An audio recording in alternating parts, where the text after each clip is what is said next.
So, when discussing childhood favorite movies and cartoons and stuff like that, most people are going to be able to give you at least a handful of Disney films and stuff like that that they liked watching as a kid, growing up and stuff like that. I'm an exception to this rule. For one reason or another, my family was just not a Disney family. The only 2D animated Disney movie I ever saw was The Emperor's New Groove. We owned that on VHS, and I remember watching it many, many times and liking it, but for whatever reason, we just never watched any other Disney films or never watched the Disney Channel when it was on or anything like that. Couldn't tell you why, but that's just kind of how I was growing up. So because of that, when people start talking about classics like The Lion King and The Jungle Book, Aladdin, stuff like that, I'm just completely lost in the conversation. I don't know the story to them or anything like that. I mean, I know a little bit about like what The Lion King and Aladdin and all that stuff is about, but I've never experienced it. I've never seen them for myself.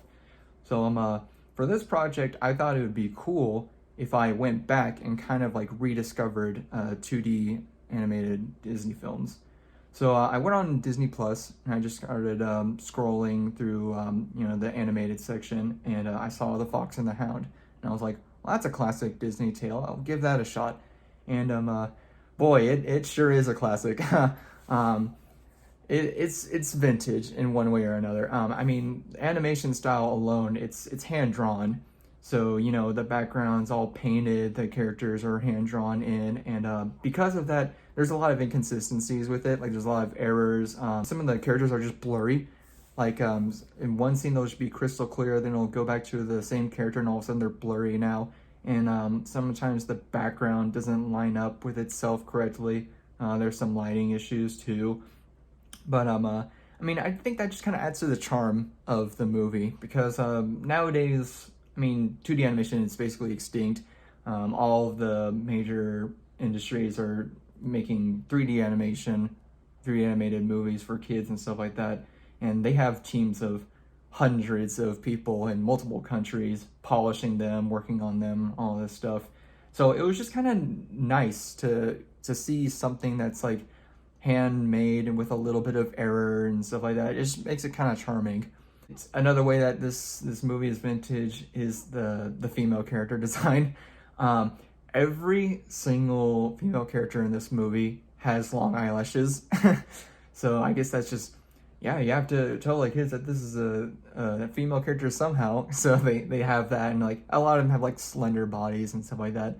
So that kind of dates the movie a little bit, which I don't think is necessarily a bad thing. It's just kind of like looking back in history, seeing like what they thought would be cool and what they thought was all right.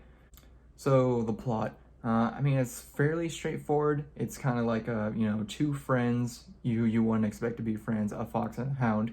They meet up. They like each other a lot. The hound goes away for a while. He comes back and he's like all changed. That's when conflict is introduced. So the hound is trained to be, like a hunting dog, and who's trained to hunt foxes, who the fox character Todd is.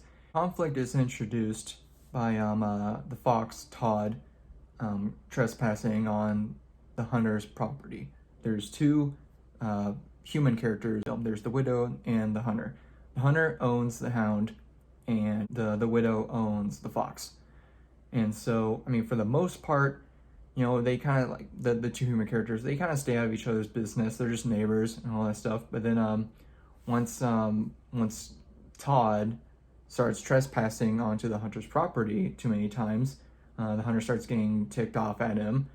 And then later on in the movie, another thing happens, another conflict happens. And then one of the hunter's other dog, Chief, ends up getting hurt, almost killed. And so that kind of justifies the hunter's actions later on in the movie. Because at first, you don't really know who the antagonist is. Because like every single character is just kind of there. They're just kind of like minding their own business and whatnot.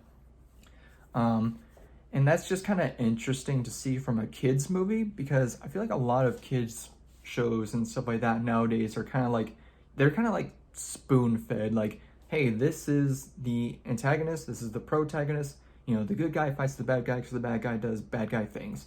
But in this movie, it's like, there's not really a bad guy. I mean, that's kind of what the hunter is later on, but like, he doesn't just start out as being bad. I mean, he starts out just like as a regular old character minding his own business, and then later on, you know, you see like him change.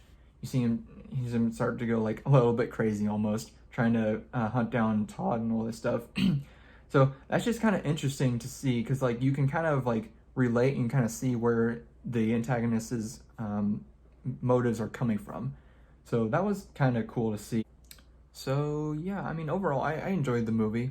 There's a few different messages that you can take away from this film. You know, like one of them, probably the most obvious one that the movie is trying to convey is friends change, and you just kind of have to like kind of adapt and stuff like that, kind of adapt to each other, like how each other's lives are changing and stuff like that. And another thing that really like kind of jumped out at me, I'm not sure if this was like intended or not, but at the end of the movie, the fox, Todd, he ends up moving off to a faraway like game preserve to avoid the hunter and all that stuff. But he and the hound, they still like each other, so like they still they still try to visit each other, but like they're just separated, and that like circumstances are just keeping them away physically. And so the hunter, the dog, has a job working for the hunter, and the fox ends up meeting a female fox, and they start having a family off in a meadow. And that kind of plays into like just, I mean, growing up in general. You have a best friend from childhood who later on just moves away, or they start their own life. You have your own life to worry about. And so it was just kind of just a very real kind of message. Like, life sometimes gets in the way, but you try to just hang out and be with your friends as much as possible. And sometimes that's okay. That's good enough. As long as you still care about each other. I just thought that was cute and kind of relatable, because, I recently moved out. Well, not recently, 2 or 3 years ago, I moved out of my parents' house, and I just don't see my friends or my family as much as I used to, obviously, when I was living with them. So that was just kind of neat to see, and something I can relate to. But yeah, overall, I liked the movie, and I'll probably watch more Disney movies and stuff like that. Or at least I'll try to, because they are really, it's really neat to look back on history and kind of like experience all this stuff that I never got to experience that other people did. So yeah, I'll probably take advantage of my Disney Plus subscription and watch some more films and stuff on there. So yeah.